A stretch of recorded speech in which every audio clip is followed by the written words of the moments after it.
Bonjour à toutes et à tous, j'espère que vous nous entendez bien, que vous êtes bien installés. C'est bon? Bon, parfait. Merci pour cette introduction. C'est vrai qu'hier après-midi, exactement à cette même place, un peu plus tard, c'était une conférence sur le cloud de confiance. Et donc, évidemment, les sujets de souveraineté ont été abordés. Je crois que cette année, en 2025, le mot-clé souveraineté, il est un petit peu partout et que cette tendance, elle va vraiment s'accélérer également en 2026, évidemment, par rapport à l'environnement économique et politique dans lequel on évolue aujourd'hui. Si on revient, nous, à notre problématique plutôt IT, technique, on se pose la question aujourd'hui de comment on va faire pour allier performance et souveraineté.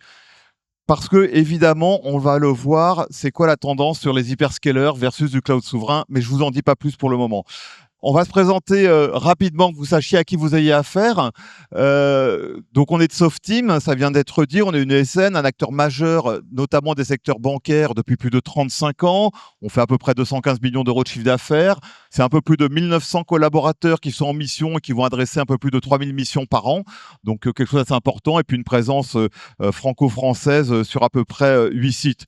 Et on vous laissera venir nous voir sur le stand si vous voulez en savoir plus. On adresse de la transfo digitale, de la data, de l'IA, et puis évidemment du cloud, avec une practice qui va avoir 6 piliers principaux qui sont la migration, le DevOps, tout ce qui est autour de la conteneurisation, la sécurité bien entendu, le FinOps parce qu'on doit parler aussi de budget à un certain moment donné, et puis ça va être le sujet de ce dont on va vous parler aujourd'hui, toute la partie hybridation.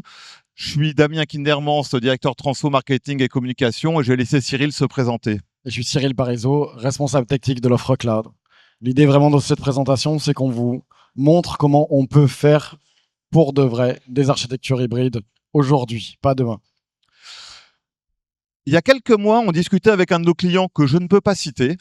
Et puis, on avait une vraie problématique avec lui qui est qu'ils ont de la WS, donc Amazon Web Services, un hyperscaler, pour toute la partie justement innovation et ainsi de suite. Donc, ils ont besoin de l'hyperscaler et on y reviendra. Et puis, à côté de ça, ils continuent à avoir du on-premise. Ils ont de la donnée franco-française. Donc, ils ont décidé d'avoir du on-premise qu'ils avaient initialement. Ils ont continué à faire du on-premise avec des VM dessus, etc. Et puis, en fait, la problématique qu'ils ont, du coup, c'est qu'ils ont deux solutions d'hébergement de leurs applications et de leurs données. Donc, deux fois de la maintenance, des coûts, deux équipes différentes qui se servent autour de ça. Mais au moins, ils nous disent, au moins, on sait où sont nos données. Elles sont chez nous. Sur la partie compute, on fait du Amazon. Voilà, tout se passe très, très bien. Mais nous, on s'est dit quand même, parce qu'on est partenaire Amazon, mais qu'on est aussi, comme on l'a dit tout à l'heure, on appartient à la Poste, donc la souveraineté, elle est au cœur de ce qu'on est nous aussi. On se dit quand même, comment est-ce qu'on pourrait allier ce meilleur des deux mondes et comment, en fait, quelque part, on va parler de tout cela. Et notre première réflexion, elle a été de se dire que chez nos clients, il y a un dilemme ou un paradoxe. Il y a le DG d'un côté qui, lui, va avoir des obligations high level, de réglementaire, de conformité, de savoir quelque part où sont ses données également. Mais bon, voilà, cette partie-là, ça ne le soucie pas plus que ça. Il a juste besoin que ces données soient aussi relativement accessibles et qu'on puisse s'en servir et finalement que le business puisse tourner et que les métiers soient relativement contents. Et puis à côté de ça, vous avez le DSI qui, lui, se retrouve avec toutes les contraintes. Il a son équipe de dev qui lui dit non mais moi je peux pas travailler comme ça, il me faut des services, il me faut une infra, il me faut tout ce qu'il faut pour pouvoir travailler, innover, scaler, aller plus vite, etc., etc. À côté de ça, il y a le juridique qui lui dit oui mais attention RGPD, etc. Fais gaffe, on peut pas faire n'importe quoi n'importe comment. Ils sont bien gentils les devs, mais attention aux technos qui sont utilisés. Et puis bien entendu, vous avez aussi le côté DAF qui arrive et qui met des contraintes budgétaires évidemment et qui dit non mais on peut pas tout faire en même temps. Et donc le DSI comme le DG, il se retrouve face à un dilemme avec l'obligation finalement de satisfaire les métiers, le business, et puis de ne pas tout arrêter parce qu'il faut prioriser en fonction de la problématique qui va être posée. Et donc, si on regarde un peu plus en profondeur, pourquoi ces types d'approches ne marchent pas? Si on prend 100% hyperscaler, on a effectivement toute la partie innovation, écosystème. Effectivement, là, on va être sur du 300, 320 services avec une profondeur importante.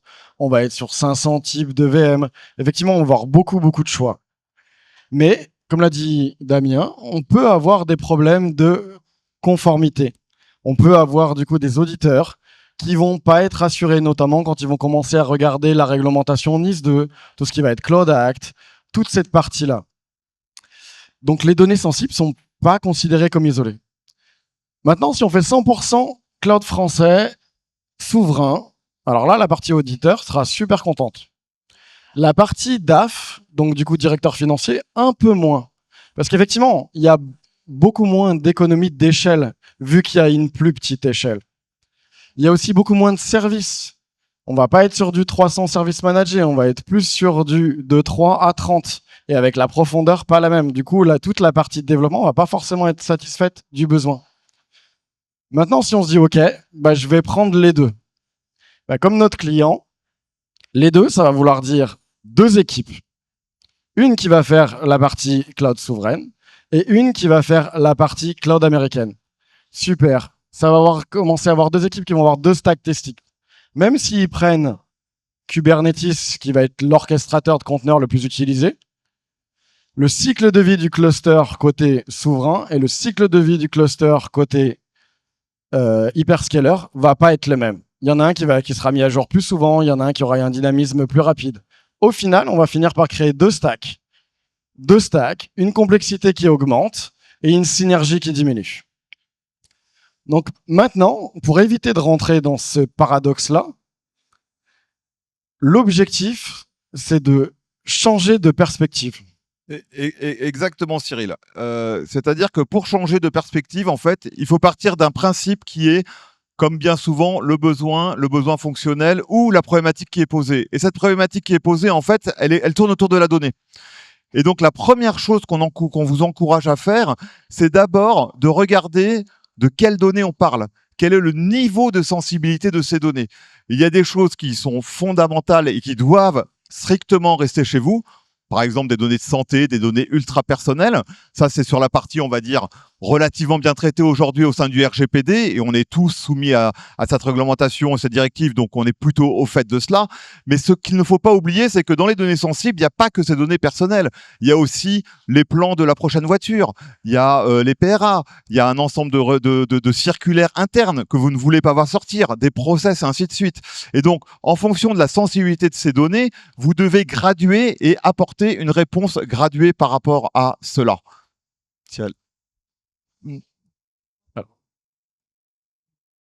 Du coup, la réponse et la solution qu'on propose en technique, graduer et de faire une offre spécifique, ça s'appelle de l'hybridation. Et là, le but, contrairement du coup au multi-cloud, c'est de dire on va prendre le meilleur des 2 mondes. On va utiliser la première couche d'abstraction que tout le monde utilise pour pas changer l'interface d'accès, c'est-à-dire la partie Kubernetes. Aujourd'hui, Kubernetes, vous l'avez de partout et c'est déjà ce qu'utilisent tous les devs pour pouvoir déployer, que ça soit un kubectl, que ça soit un Helm chart, que ça soit un Circle CI ou du coup directement un Argo CD du GitOps. De toute façon, ils utilisent déjà ce point d'entrée. Le but, c'est de pas les changer sur ce point d'entrée-là. Par contre, le cluster, on va le vouloir résilient. Et donc oui, on va aller tirer du coup les avantages de l'hyperscaler parce qu'encore une fois, le bon produit pour le bon besoin. L'hyperscaler du coup qui permet de faire ça, ce qu'on a choisi sur AWS. Pour la partie Kubernetes, le control plane, donc le cerveau, c'est lui qui le gère. Pourquoi? Parce qu'il le gère déjà en multi-AZ, sur 3 AZ au minimum. Une AZ, c'est entre 1 et 6 data centers. Et du coup, le SLA qu'ils peuvent annoncer, c'est 99,95%. Ça veut dire 4 heures d'indispo par an.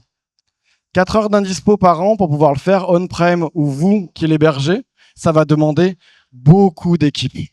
Ça va demander du temps. L'idée, après, c'est aussi de continuer à utiliser le meilleur parti sur cette partie hyperscaler. Je veux que ça coûte pas cher pour que mon DAF soit content. Je veux pouvoir utiliser du spot sur toute la partie IHM. Toutes les données que vous a présentées Damien au début, tout ce qui n'est pas dans le coffre-fort, tout ce qui va être public, tout ce qui va être IHM stateless, tout ce qui va pas avoir un besoin de sensibilité fort, tout ce que vous mettriez pas dans un coffre-fort, vous voulez utiliser du spot, des nœuds managés. Vous voulez que le cluster, il démarre tout seul, qui se scale tout seul et qui descende tout seul quand il n'y en a plus besoin. Vous voulez qu'il rationalise. L'idée, c'est vraiment de tirer le meilleur parti du cloud provider, pas le plus petit dénominateur commun, le meilleur parti. Et à côté de ça, Vous voulez des nœuds de calcul, donc du coup des muscles, qui sont aussi côté cloud souverain, dans le même cluster. Pourquoi? Parce qu'on veut la même interface d'accueil.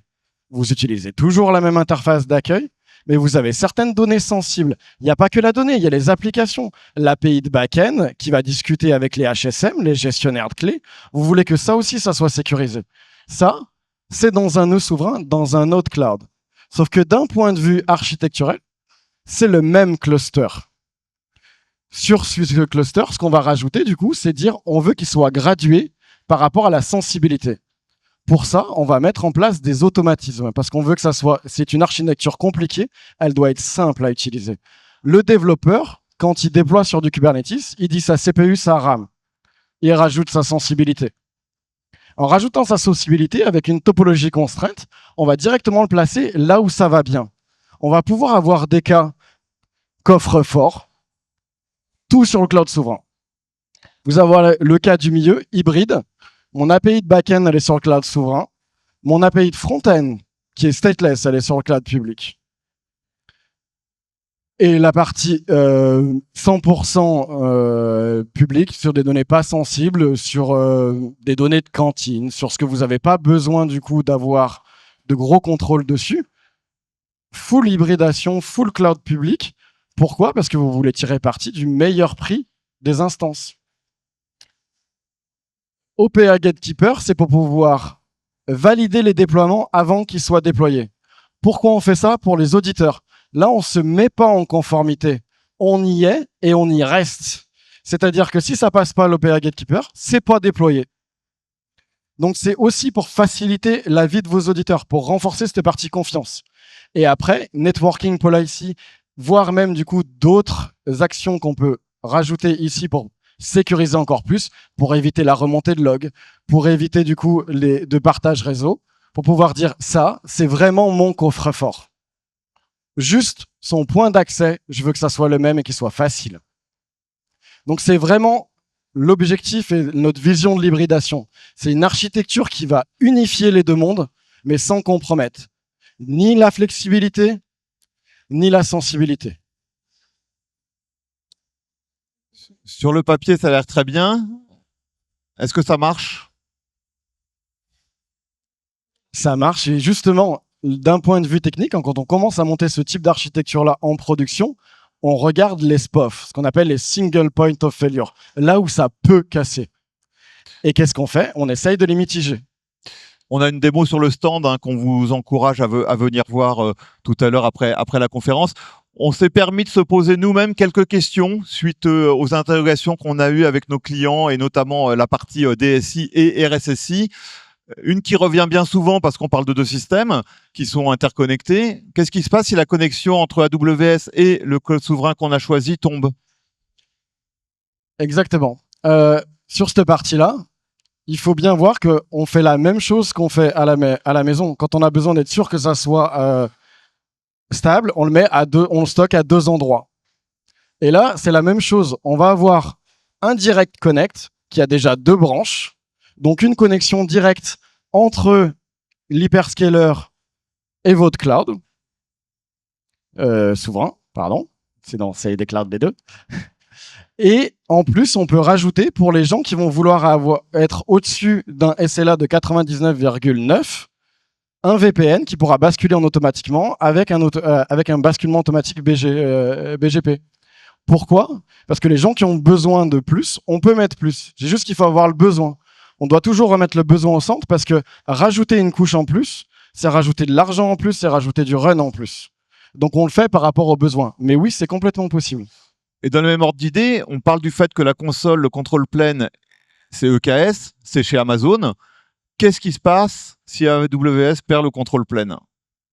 Alors, le control plane d'AWS, comme je vous l'ai dit, c'est 3 AZ. Donc une AZ de 1 ACID Data Center, 99,95% de SLA. Mais ok, imaginons que ça tombe. Sur Kubernetes, si vous perdez le cerveau, les nœuds ils continuent à tourner. Donc votre application, elle tourne. Ensuite, là, ça va être sur vous voulez plus de 99,95 et vous êtes capable de remonter. C'est un disaster recovery automatisé avec Velero. Vous remonterez un cerveau là où vous voulez. pour pouvoir réassocier les nœuds à celui-ci. Et pendant ce temps, vu qu'il n'y a que le control plane qui est tombé, les nœuds, tant qu'il n'y a pas besoin de redéploiement, ils tournent. Donc l'application continuera à tourner. Bon, très bien.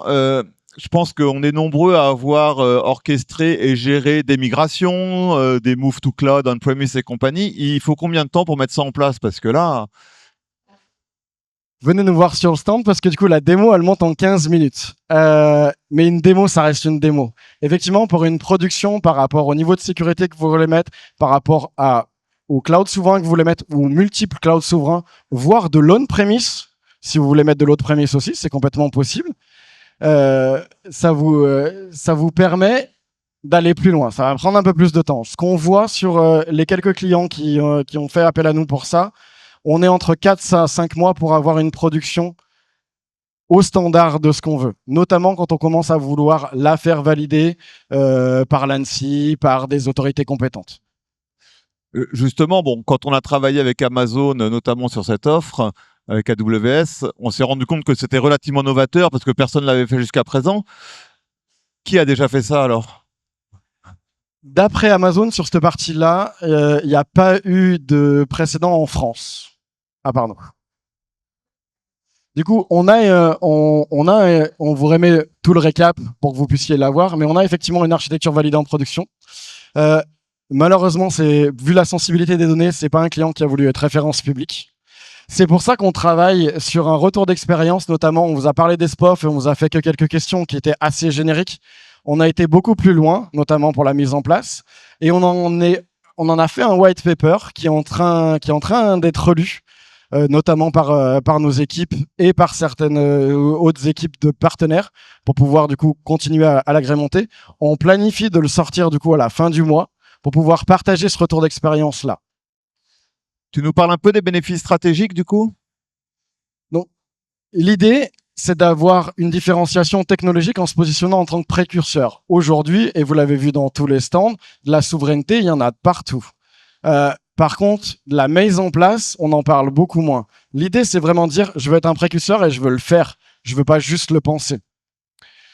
La partie flexibilité, c'est vraiment de vous regarder quelles sont les données sensibles, lesquelles vous voulez vraiment mettre dans votre coffre-fort et lesquels n'ont pas besoin, lesquels ont besoin du coup de performance et d'innovation de manière plus élastique.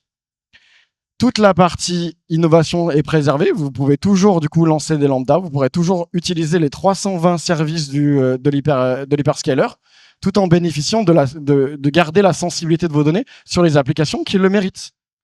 Et après, la partie évolutivité. Aujourd'hui, on l'a fait avec un cloud souverain. En nœud hybride, on peut très bien rajouter de l'on-premise. On peut très bien rajouter du coup du nearshore par rapport à là où vous êtes. Le point d'entrée pour ça, c'est d'avoir une bonne connexion Internet, d'avoir une latence en dessous de 200 millisecondes, sinon votre cluster il marche pas. Et ça, c'est le cas de partout. Je vous invite à venir nous voir sur le stand parce qu'on a une démo de latence aussi. Et de l'Ubuntu, du RHEL ou une micro VM. En gros, ce que tu nous dis, c'est que c'est relativement complexe ou compliqué à monter, mais c'est super simple à utiliser au final. C'est l'objectif. Le but, c'est d'avoir un seul cluster avec plusieurs niveaux de protection, mais tout que ce soit automatique et simple d'utilisation. Merci Cyril. Si on résume, il est temps de passer à l'action. Bon, venez voir, je crois que vous avez compris, on a toute une démo sur notre stand Q14. Venez, on a du live, on a un film qui montre tout le fonctionnement qu'il peut y avoir sur ce déploiement. Les bénéfices, on en a parlé tout à l'heure. Évidemment, la partie financière, elle est extrêmement importante. On estime qu'on est entre 30 à 40% d'économie versus d'avoir deux infras et de se dire on fait de l'hybridation, donc on économise 30 à 40% en profitant en plus évidemment des innovations, de la disponibilité de puissance d'un hyperscaler. On a par le côté souverain une conformité RGPD NIS 2 validée. On peut aussi parler de Secnum Cloud. On peut aller vers d'autres sujets comme se protéger du Cloud Act, de l'AI Act, etc., etc. Donc voir un petit peu comment tout ça fonctionne à l'intérieur. Évidemment, il y a l'IUCS qui est en train d'arriver également. Enfin bon, un certain nombre de choses qui fait que l'avantage d'avoir ces données dans un cloud souverain, elle est assez évidente par rapport à notre solution. Et puis, comme l'a dit Cyril, il y a une vraie évolutivité, c'est-à-dire qu'à partir du moment où on est sur EKS et le contrôle plein avec Kubernetes, bah, si vous connaissez Kubernetes et la containerisation, finalement, derrière, il faut avoir un cloud souverain sur lequel on va pouvoir également héberger ou en tout cas étendre la partie conteneur Kubernetes. Donc, on n'est pas limité, en plus, par le choix du cloud souverain vers lequel on va aller. Il y en a plein que je vous encourage à aller voir également et on est capable d'aller s'interfacer grâce à ça avec la plupart des clouds souverains qu'il peut y avoir également. Donc, voilà, sur cette partie, vous avez effectivement tout le rappel de l'offre. Venez nous voir sur le stand parce qu'il faut la voir fonctionner. Effectivement, il faut voir les nœuds qui sont changés sur la partie hyperscaler très rapidement pour aller tirer le coup. Parce que là, on parle d'économie si on comparait juste le on-demand. Mais quand on commence à aller taper sur du spot, pour la partie hyperscaler, on peut faire diminuer encore plus. Mais encore une fois, ça va dépendre de votre besoin.